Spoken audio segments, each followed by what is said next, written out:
Olá, esse é o nosso segundo vídeo da série sobre teoria dos conjuntos. Eu sou o professor Felipe e nesse vídeo a gente vai conversar um pouquinho sobre as relações entre elemento e conjunto, chamadas relações de pertinência, e as relações entre conjuntos, chamadas relações de inclusão. Vamos lá?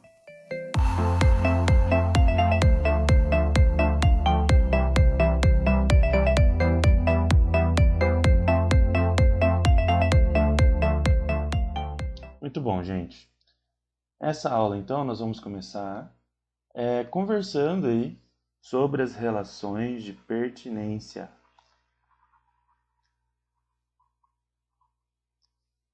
Pertinência é basicamente uma relação aí entre elemento e conjunto. São basicamente duas relações de pertinência que nós temos, né? Nós temos aí a relação que afirma, né, que tal elemento é elemento de um conjunto, ou seja, ele pertence a um conjunto, e a afirmação de que um elemento, né, não é elemento de um conjunto. Ou seja, ele não pertence àquele conjunto. Quando a gente fala que é elemento, nós usamos este símbolo aqui. E quando não é, a gente usa este símbolo, porém cortado. Um exemplo aí para a gente guardar, né? Se eu afirmo, né, que 2 é elemento dos números pares, como a gente escreve isso daí matematicamente, né? A gente fala então, por exemplo, que 2 é elemento do conjunto dos pares. Agora, se eu afirmo para vocês, né, que 4 não é elemento do conjunto dos primos, a gente escreve dessa forma aqui, ó. 4 não é elemento do conjunto dos primos. Então, basicamente, né, olhando aí um diagrama de Venn, o que a gente pode concluir, né? Então, a gente tem aqui este conjunto, né, que eu vou chamar de conjunto A. Nós temos aqui um elemento x dentro aqui do conjunto e um elemento y fora dele. Logo, a gente pode escrever o seguinte, ó, x é elemento de A e y não é elemento de A. Por quê? X está dentro do conjunto, faz parte do conjunto, né? E y está fora, não faz parte, não pertence. E a questão aí da inclusão.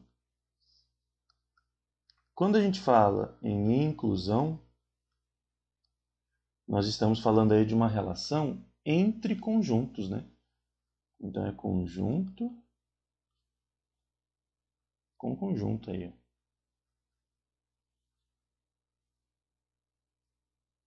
Nós temos aí 4 relações de inclusão principais. Então eu posso falar, né?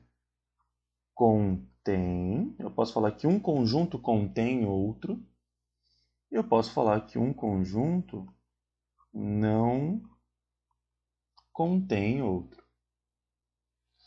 E eu posso falar também que um conjunto está contido em outro e que ele não está contido em outro.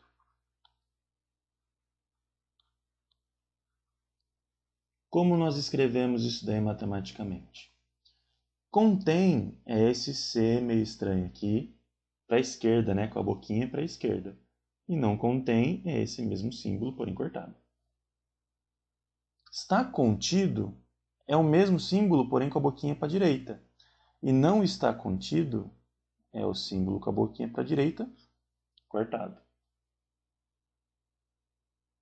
Os exemplos aí que nós podemos ter, né? Então, por exemplo, eu posso falar que o conjunto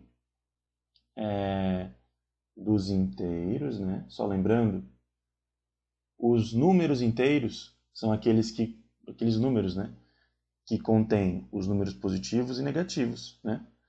Onde a diferença entre um e outro é igual a uma unidade, né? A gente não conta os números decimais aí nesse conjunto. Então a gente pode dizer que o conjunto dos inteiros contém o conjunto dos naturais.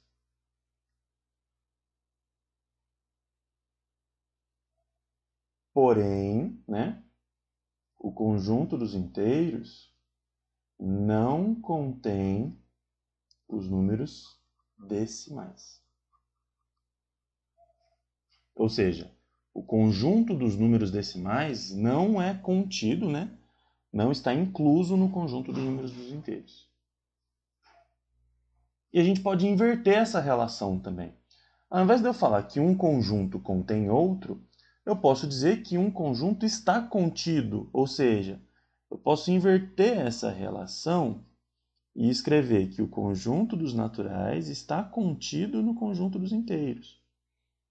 E essa relação eu também posso inverter e escrever que os números decimais não estão contidos no conjunto dos inteiros. Como eu já disse no vídeo anterior, né, essas nomenclaturas, né, de inteiro, racional, real, a gente vai ver mais para frente. E como nós representaremos esses conjuntos aí, né? A gente pode dizer que, ó, pelo diagrama de Venn, a gente tem uma bolinha aqui que corresponde ao conjunto dos inteiros. E dentro dessa bolinha, a gente vai ter uma outra bolinha que corresponde ao conjunto dos naturais. Ou seja, né, para que um conjunto esteja incluso em outro, né, esteja contido em outro, todos os elementos deste conjunto precisam fazer parte do elemento do conjunto que contém, né, esse primeiro conjunto. Então, quando eu falo que o conjunto dos naturais está contido no conjunto dos inteiros, eu estou falando basicamente o quê? Que todos os elementos do conjunto dos naturais são elementos também do conjunto dos inteiros. Então, para que a gente entenda isso legal, a gente precisa saber isso, né? Essa relação. Para que um conjunto esteja contido em outro, os elementos desse primeiro conjunto precisam ser também elementos do conjunto que contém. Ou seja, né, os números decimais, eles formam aí um outro conjunto, né, que não está dentro do conjunto dos inteiros, né? E a gente vai ver que esses números decimais, as dízimos periódicas, né, formam um conjunto que abarca o conjunto dos inteiros, né, que é o que a gente chama de conjunto dos racionais. Ou seja, né, o conjunto dos números racionais contém o conjunto dos números inteiros. E aí os números decimais, eles estão aqui nessa faixa.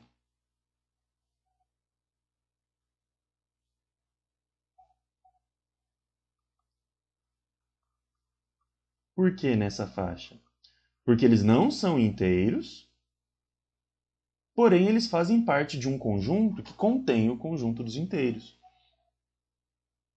Então, eles são aí a diferença entre um conjunto e outro, né? Eles são essa região aqui, que está no conjunto que contém os inteiros, porém não está no conjunto dos inteiros.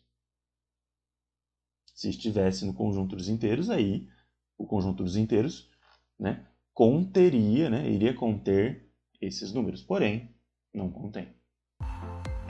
Se você deseja saber mais sobre o assunto, recomendo que você leia livros que você consegue encontrar facilmente na internet, como esse livro que eu utilizei para preparar essa aula.